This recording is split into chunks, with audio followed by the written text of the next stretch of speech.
এখন থেকে অল্প কিছু সময় পরেই অন্তর্বর্তীকালীন সরকারের প্রধান উপদেষ্টা ও অন্যান্য উপদেষ্টাদের শপথের আনুষ্ঠানিকতা শুরু হবে।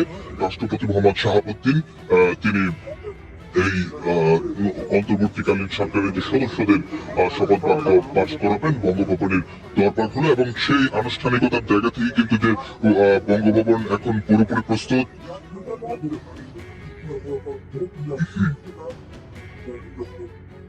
এবং সেই আনুষ্ঠানিকতা এবং যে সেখানকার মানে চিত্র আমরা একটু আগে দেখেছিলাম, এবং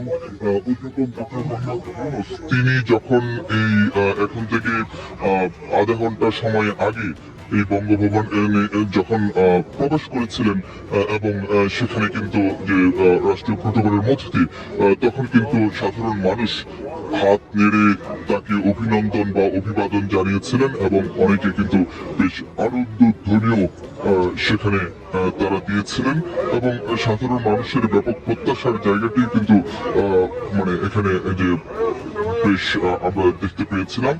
এবং উনি কিন্তু রাত 8:25 এসএসএফ এর প্রটোকলে ডক্টর মোহাম্মদ ইউনূস বঙ্গভবনে প্রবেশ করেন, এবং সাধারণ মানুষ তাকে হাত নেড়ে অভিনন্দন জানান, অনেকে কিন্তু যে স্লোগানও দিয়েছেন।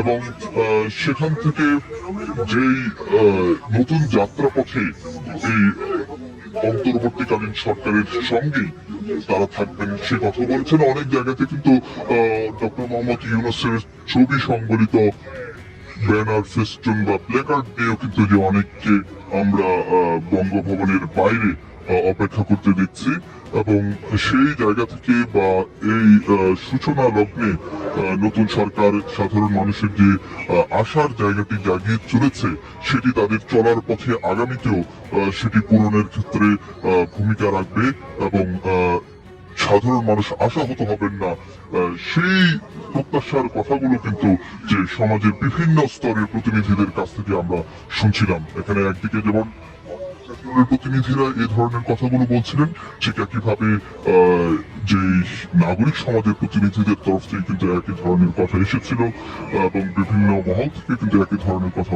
এসেছিল। সাধারণ মানুষও কিন্তু সেই একই বিষয়গুলো জানিয়েছিলেন।